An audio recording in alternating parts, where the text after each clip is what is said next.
Before your first cry, before your lungs filled with breath, before the world gave you a name, you were somewhere else. Not nowhere. Somewhere more ancient than memory, more real than bone and blood. The mystics called it the interlife. A threshold realm between death and birth, beyond time, beyond ego. You passed through it, we all did, and in that realm, you crossed 7 sacred stages. Each one etched itself into your soul, not your body. And even though your mind forgot, your soul remembers everything. Stage 1, the room of silence.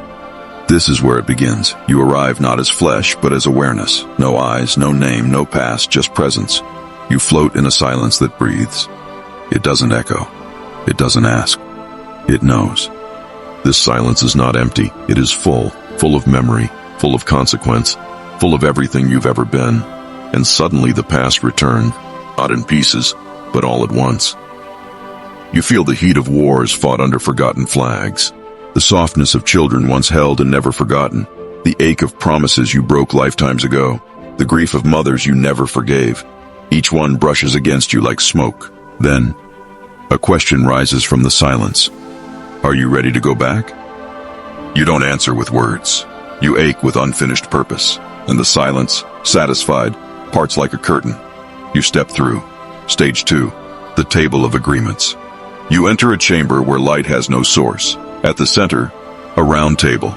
Seated around it are faces. Some you recognize, some you've never seen, yet somehow you know them. Some will be strangers in your next life. Others will be enemies, lovers, friends, family. This is where soul contracts are written. You sit, and the negotiations begin, not from fear, but clarity. You ask the man who will be your father, will you be cold and distant? He nods, so you can learn how to raise your own voice. You turn to the friend who will one day abandon you. Will you leave me when I need you most? She sighs. Yes, that's when you'll awaken. And then a presence, someone you can't name, but your soul aches at the sight. You whisper, will I find you again? They reply, yes, but not at the right time. And the contracts are sealed, not in ink, not in blood, but in intention. Every heartbreak, every wound, every teacher in disguise, you chose them all, even the pain, especially the pain. Stage 3, the well of forgetting. This is the part that most fear. Before you can be born, you must forget. A deep, dark well appears, still, bottomless, silent. You know what it holds. Oblivion.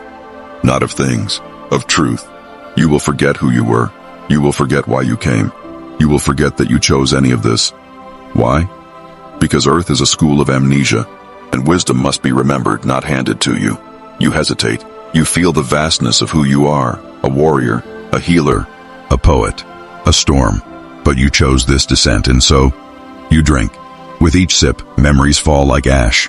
The peace you brought to fractured lands, the sacred love that defied death, the secrets you whispered to the stars, gone. You begin to fall, not through space, but through self. Down into limitation, down into forgetting, down into form. Stage 4, the sculptor's touch. You land in the dark, but you're not alone. There is no light, no form, no voice, just presence. The sculptor, you cannot see them, but you feel their hands. They move with reverence, as if sculpting from memory. They begin not with your flesh, but your frequency. They trace your nervous system like a constellation. They code your DNA, not randomly, but ritually. The crooked spine, a reminder to rise anyway. The stutter, a silence teacher. The anxiety, a radar for invisible truths. They embed ancestral wounds in your bloodline, not to punish, but to give you a chance to be the one who breaks the chain. You twitch under their touch, not in pain, in knowing. Finally, the sculptor reaches your heart. There, with infinite care, they place a seed, not a blessing, not a burden, but a key. It will lie dormant until you are cracked open by life, and only then will it bloom, not into comfort, but into remembering. Stage 5, the womb of return. You descend again, from the formless into form, from the vast into the small. You enter the womb, not just a biological shelter, but a sacred threshold. Here the veil is thin. You still remember the silence. You still feel the sculptor's code in your chest. You dream of light that has no source.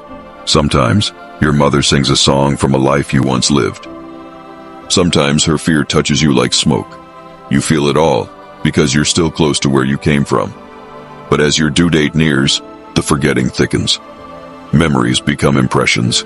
Impressions become feelings. Feelings become faint echoes. The room gets smaller, the light recedes, and the silence fades, until the walls begin to move. Stage 6. The descent birth is not gentle. It is violent, terrifying, holy. You are pushed by flesh and pulled by gravity, by force, by fate. You scream, not from pain but from loss. The silence is gone. The knowing is gone. You are being torn from yourself. And in that moment you make a vow without words. I will survive, even if I forget who I am. You emerge into cold hands and brighter lights, into names, into roles, into expectations whispered before you can even speak. Boy, girl, broken, beautiful, too much, not enough, none of it is you. But the forgetting is now complete. Stage 7. The hidden key. Most think the journey ends at birth. They're wrong. The final stage comes within life, because while you forgot, you also left yourself clues. Breadcrumbs, symbols, messages only your soul would recognize. That dream at 5 you never forgot? That stranger who felt like home? That place you'd never been but somehow knew? You left those. Every heartbreak was a crack. Every coincidence, a code. Every loss, a recalibration. And every time you whispered, "Why does this feel familiar?" a piece of you was trying to wake up. The key is hidden, but it's not lost. It stirs when you lose what you thought you needed.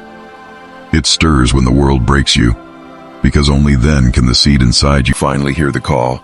The remembering doesn't come like thunder. It comes as a whisper. The cracks are invitations. The world taught you to fear the cracks, to hide your sadness, to patch your pain, to pretend you're whole when you're breaking. But in the Codex Animae it is written, the wound is where the remembering begins. So when life breaks you, let it. When they leave, when the plan fails, when everything shatters, good.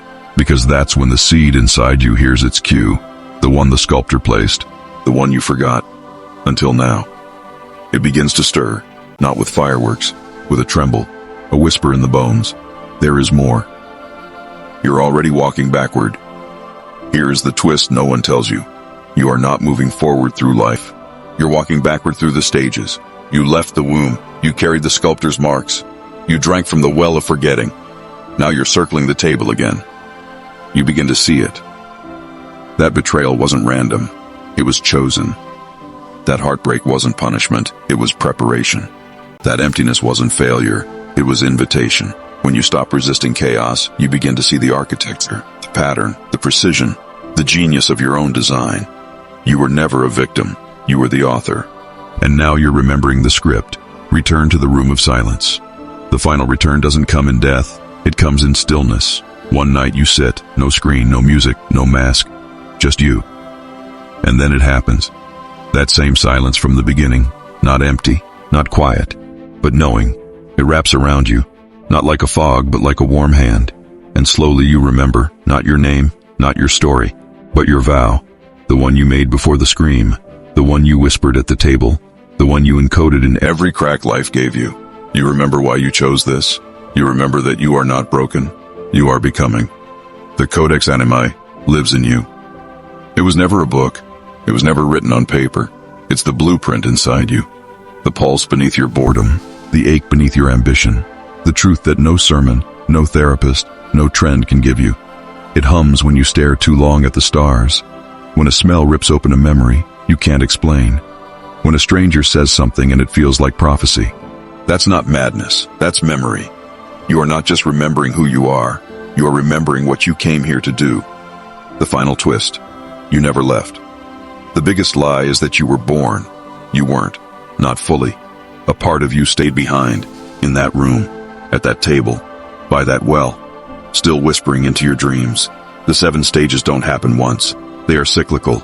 Every awakening, every heartbreak, every death of the old you is a descent, a forgetting, a remembering, a rising.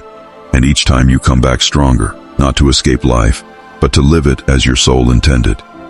Right now is a stage. Look around. This moment is a stage. You are at the table. You are drinking from the well. You are sculpting your next form. The question isn't, will I survive this? The question is, will I awaken this time? Because the key has always been there, and the lock is already turning.